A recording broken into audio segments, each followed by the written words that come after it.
The Doctor. He's a mysterious alien with many lives, travelling through eternity in a blue box. It might not look like much, but the TARDIS is capable of going anywhere in space and time.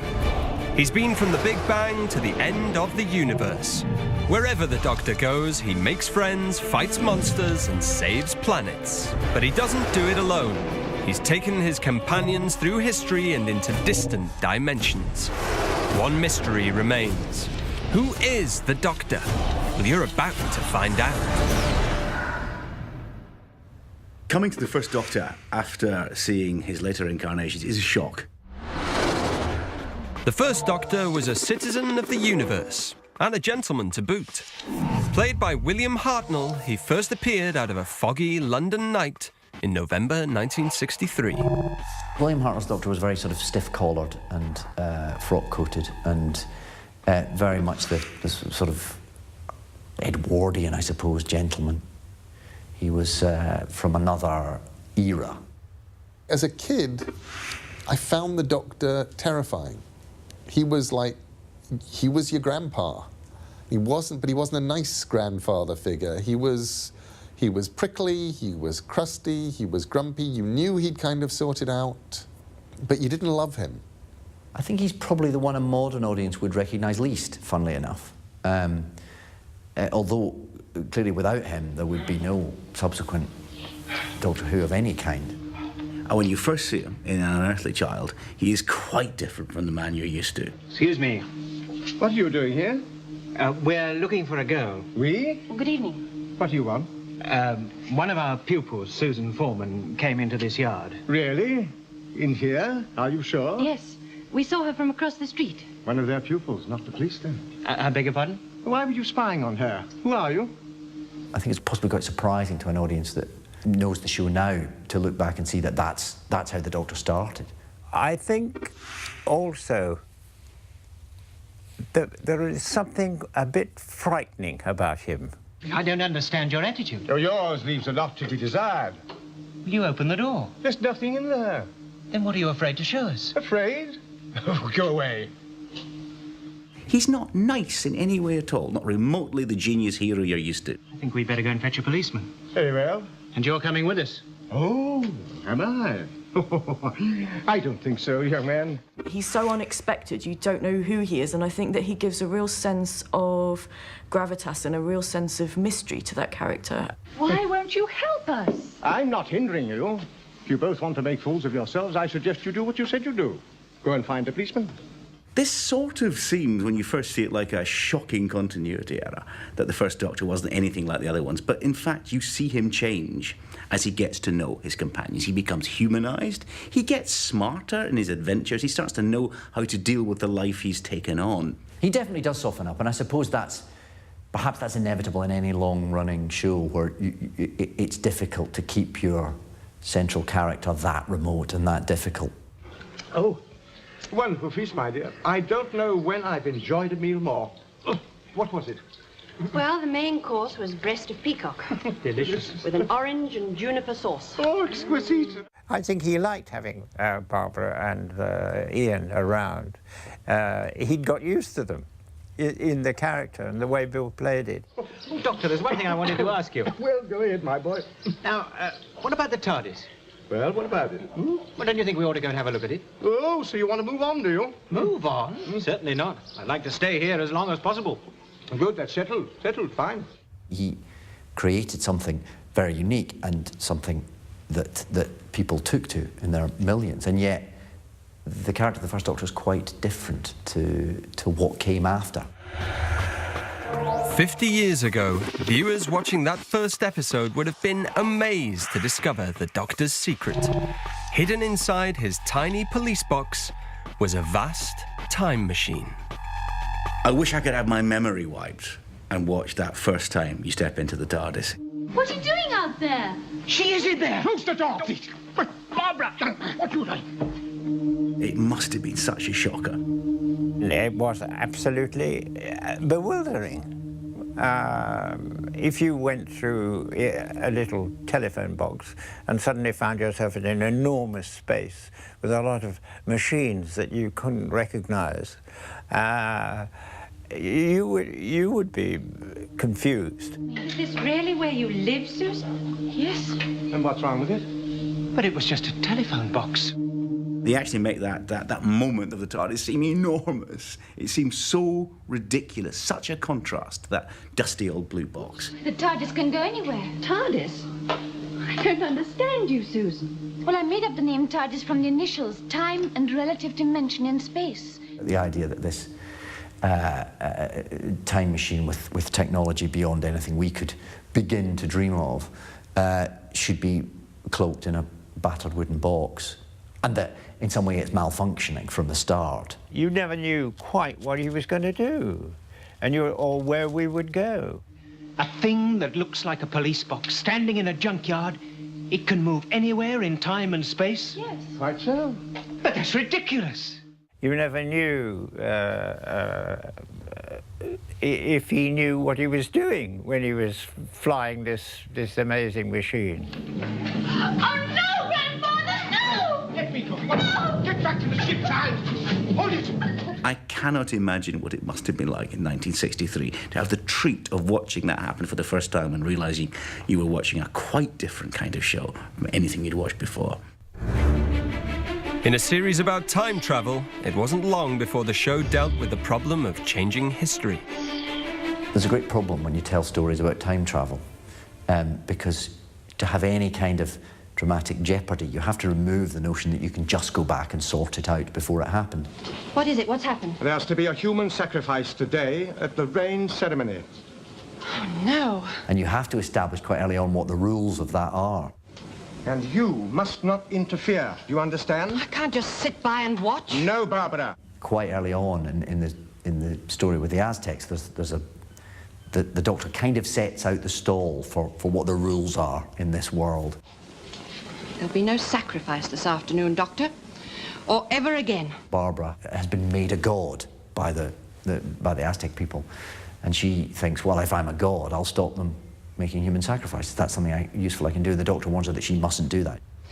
The reincarnation of Yetaxa will prove to the people that you don't need to sacrifice a human being in order to make it rain. Barbara, no. She's in this privileged position of walking through these different times and places, and she has a responsibility not to alter them, because who knows how things might unravel. If I could start the destruction of everything that's evil here, then everything that is good would survive when Cortez lands. But you can't rewrite history. Not one line. The High Priest is coming. That allows the drama to have a structure, that allows you to go into history and look at it and investigate it, but not dabble with it. Barbara, one last appeal. What you are trying to do is utterly impossible. I know. Believe me, I know. That's the first time it's stated, and that's kind of the principle that Doctor Who has abided by ever since, that you can go into history, but you mustn't change it. William Hartnell goes to the OK Corral, and then all of them end up going off and having a big kind of sing-along around a piano. That's the weirdest thing that ever goes on in the world of Doctor Who. Whatever's in your wallet at the last chance. The Doctor's been saving the universe on our screens for 50 years. A mysterious alien wandering the stars in a time-traveling blue box. But he doesn't travel alone. Ian and Barbara are our way into the story. They're where the story begins, in fact. The Doctor's first companions were London school teachers Barbara Wright and Ian Chesterton.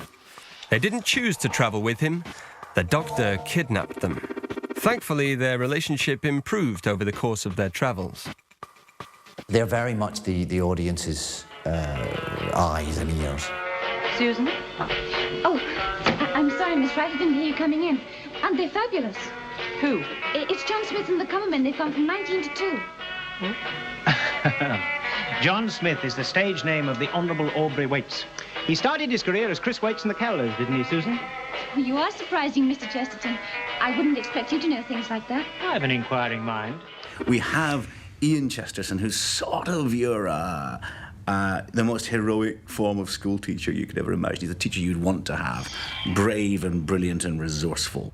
Ian, being the character he was, would feel very indignant at times and very cross and want to take charge and get things in the right order and that sort of thing.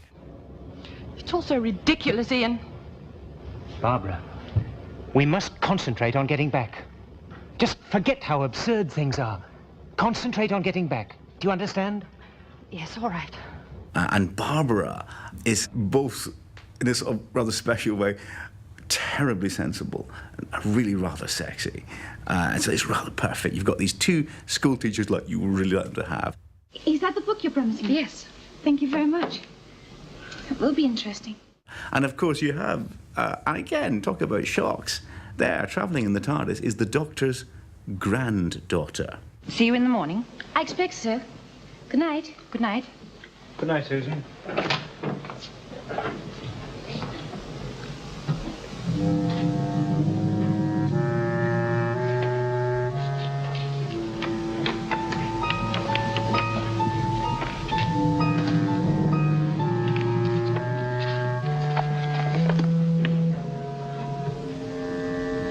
That's not right. Susan's a big mystery. We never really find out who Susan is. She says she's the Doctor's granddaughter, so we've no reason to doubt her. And yet, we never find out any more about that particular family tree. She's such a striking character, and she's also got that real kind of... You kind of really want to love her and to put your arm around her, but she's also got that slightly distant alien quality that he does as well, and I just think in those first episodes, it really gives them a hugely compelling quality, I think, to see her and the Doctor together in 60s Britain. That's another sort of a blow to the traditional view of Doctor Who. He was, at one time, who knows what happened, a family man. The Doctor was originally more of an eccentric scientist, with Ian Chesterton the heroic leading man. It's interesting, in those early years, there was definitely, clearly, it was felt there was a need for a leading man, and that wasn't what the Doctor was there for.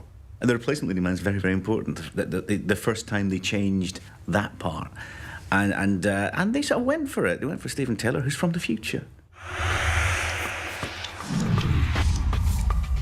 With Ian and Barbara heading off into the sunset, a replacement action hero was needed. He arrived in the form of dashing astronaut of the future, Stephen Taylor. My character was so different from Bill Russell or Jackie Hill. I mean, they were school teachers and they were very straight-laced, and I was a much more adventurous guy, I suppose. England. Well, there you are, young man. What do you think of that now, eh? A Viking helmet. Maybe. What do you mean, maybe? What do you think it is, a space helmet for a cow? Doc, it could just as easily be part of a costume, you know, a toy left here by a child. Oh, rubbish, rubbish. No more so than your theory. He's not the sort of wise, mature Ian Chesterton, your ideal, brave, heroic, resourceful school teacher. He's sort of an angry young man with a spaceship who was always sort of arguing with the Doctor and getting really quite cross with him. Though your ship is, to say the least, a little unusual. Oh, I see. So you've changed your ideas now. If it is a time machine, I'm not saying it is, mind you, but if it is, shouldn't you know where we are? You know, your control panel? Yes, but unfortunately we have a slight technical hitch at the moment. Excuse me. The nice thing about Stephen was that he could argue with the Doctor. That was the whole premise of the character, was that the Doctor would say things and I'd know things that, I said, well, that's not right. So I'd argue the toss with him. The Doctor was always right and Stephen was invariably wrong, but that didn't matter. It actually worked quite well. So that was the starting point for Stephen. Now, I suggest we take a walk along the beach and try and find a spot where the cliffs run down to sea level. Yeah, but that could be miles. It'd be much quicker to go up here. Yes, so possibly it might, but I'm not a mountain goat, and I prefer walking to any day, and I hate climbing. One of the oddest moments for, I think, any Doctor Who viewer, okay? Sorry, guys, girls, this is it. You have William Hartnell, who goes to the OK Corral and he has a toothache. It's the Wild West with a difference. The Doctor's dentist is none other than gunfighter Doc Holliday. things are about to get very strange indeed. Well, what's the matter, Doctor? Oh, I've got the most ghastly toothache. So he goes to the gunslinging OK Corral to be taken care of by a dentist who happens to be a gunslinger himself, right? But then what happens? You've got Peter Purves, the character of Stephen, and all of them end up going off and having a big kind of sing-along around a piano, and that's the weirdest thing that ever goes on in the world of Doctor Who. I'll hold him for you. Hey, now come on, what do you Shut think? up and sing, Fran. You wait till I see the doctor. He got us into this. What's the trouble? Nothing. We just choosing a song. Here's one. Let's hope the piano knows it. The Ballad of the Last Chance Saloon. Play, maestro. Didn't embarrass me too much, the singing, because I'd been a singer in an earlier career, but I didn't particularly sing very well. It wasn't in my key. With rings on their fingers and bells on their toes, the girls come to Tombstone in their high silk hose. They'll dance on the tables or give you a tune for whatever's in your wallet at the last chance. It's your last chance of giving it. It's your last. The Gunfighters is just such a remarkable episode, and that silhouette of William Hartnell as the kind of almost cowboy wearing the Western hat is just, it's really memorable for Doctor Who. It's a striking episode, I think. When Stephen left, it was time for the Doctor to be brought right up to date. The TARDIS landed on present-day Earth. It was 1966, the height of the swinging 60s, and the Doctor's life changed forever with the arrival of the thoroughly modern Polly and Ben. By the time we get to Polly and Ben, it's almost the beginning of the traditional companions as we know them now. Younger, of the moment, much more of the time, not the sort of grown-up school teachers, but very much being young to allow the Doctor to now be the senior man in charge of the show. Quite an Arctic storm blowing out there. Come along, Polly, my child, my cloak. Hey, Doctor, you've got the most fantastic wardrobe. Yes, well, I'm glad you approve, my child. It's gorgeous. Where do you shop? Carnaby Street? Where do you think you are? In a nuke of the North or something? Oh, no. Stop being so flippant. We don't know what we're in for outside there. Ben and Polly being more modern in their outlook were less deferential to authority, possibly. So that starts to impact on the way that the Doctor can behave, because those around him treat him slightly differently.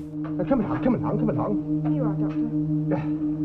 Are you sure you're going to be warm enough? Oh, like toast, my dear. Now, did you find everything you want? Yes, thanks. All right, well, let's go outside and investigate. Go along. From the point that they come up with, there's no doubt about who's in charge. There's no doubt about who the major heroic figure in Doctor Who is. It's the Doctor himself. He's no longer sharing the screen, so it's the Doctor and the kids from that point on. The first time it appears, you don't see a full Dalek. You just see a sucker and a stick. People were very excited and asking each other what that was, and the rest, I suppose, is history. For 50 years, the Doctor has been fighting evil in the darkest corners of the universe, and he's made some truly monstrous enemies. And the Dalek's the first monster that shows up in Doctor Who. Doctor Who's become famous for its monsters, but the Dalek's the first one. The Daleks are the first aliens we see the Doctor encounter. Hideous mutations trapped in metal armor with a brutal urge to exterminate all other life. The Daleks, of course, showed up quite early on, and their popularity was such that you could argue they're why the show has continued to this day. They became almost bigger than the show that spawned them.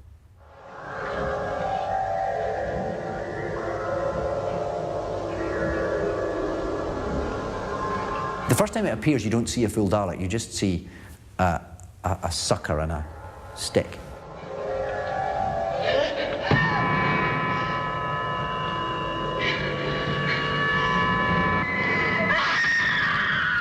People were so intrigued as to what that was that it sort of it started a frenzy of people. I don't know how did people do it then? They certainly didn't Twitter about it, but people were very excited and asking each other what that was, and there was much speculation until the Dalek was revealed the next week, and the rest, I suppose, is history.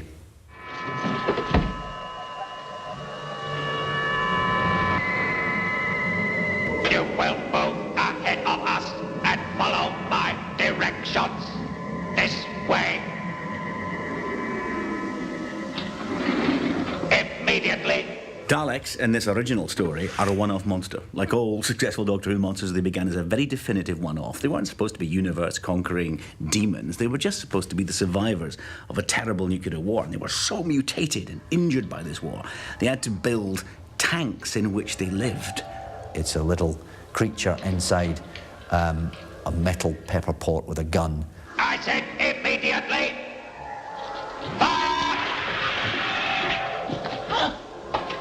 Legs!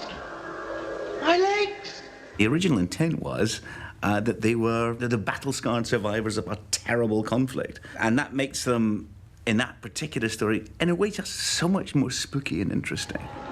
Your legs are paralyzed. You will recover shortly, unless you force us to use our weapons again. In that case, the condition will be permanent. The Daleks' motion, just the fact that you don't have legs, is so clever. It's so clever. It really gives you something that doesn't look like a rubbish robot. You two, help him.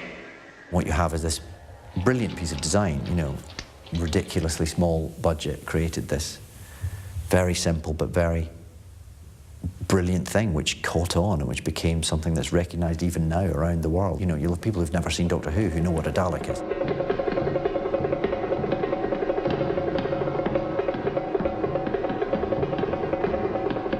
We've had the Daleks on their home planet. The next obvious thing to do is to bring them to Earth, which is exactly what happens.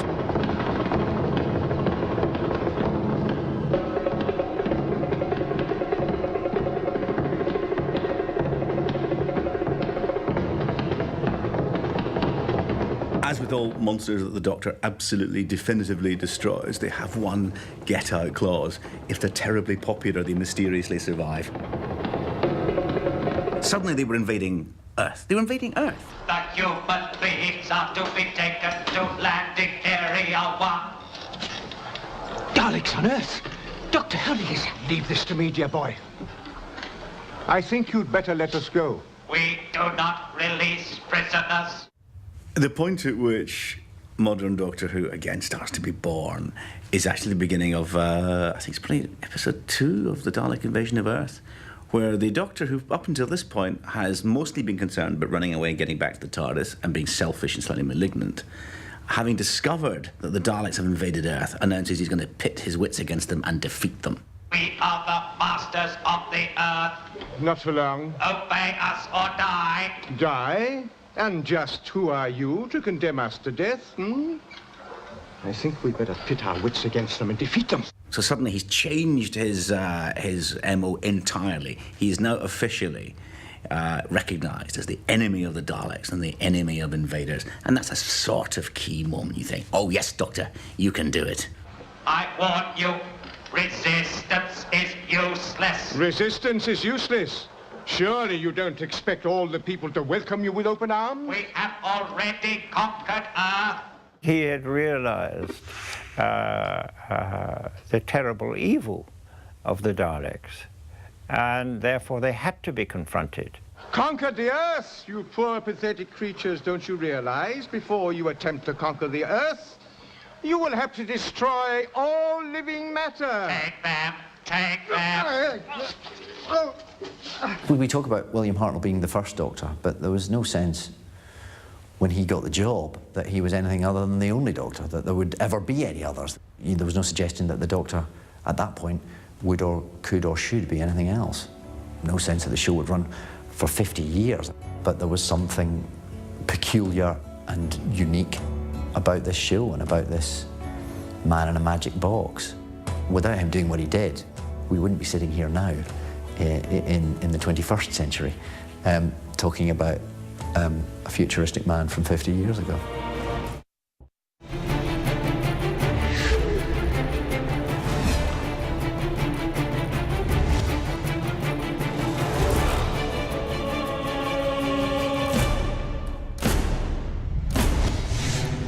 of May 1964, the beginning of the Aztecs. Imagine what you're about to see in context. British television then, grand and important and good though it was people in rooms and it was cheap and it was small, and title sequences were caption cards, and music was just ordinary music. And then, out of nowhere, comes Doctor Who. Now, there's a few things that are worth pointing out about this. It belongs to a category of Doctor Who that sort of no longer exists, but who knows, the purely historical show. If you can call a show that includes time travel and a time-travelling alien as purely historical. They go back in time to the time of the Aztecs, and there is no monster, there's no invading hordes of zombies or anything like that. It's all purely of the time. But oddly enough, this one is a science fiction story because it's dealing with what would happen if we changed time. And it's for the very first time, really, that we hear the Doctor voice his concerns about that. Now, we can assume this is a younger Doctor than the one we're used to. He doesn't quite know all the rules yet, but he is saying that you can't rewrite history, not one line. He knows that this part of history is what he will later refer to in The Fires of Pompeii, is a fixed point and cannot be altered. So that makes it science fiction rather than pure historical. Another aspect to it, which makes it interesting, is it's the first time we see, quite early on in the run of the show, the Doctor even mildly consider the possibility of a romance. He accidentally proposes marriage. Oh, River Song, eats your heart out. And his reaction to that is extremely comical, but also rather touching at the end, as he can't quite give up the ring. So that's sort of two things for the first time in Doctor Who: the rules of time travel, and that the fact that that twinkly old Time Lord isn't completely unaware of the charms of the opposite sex.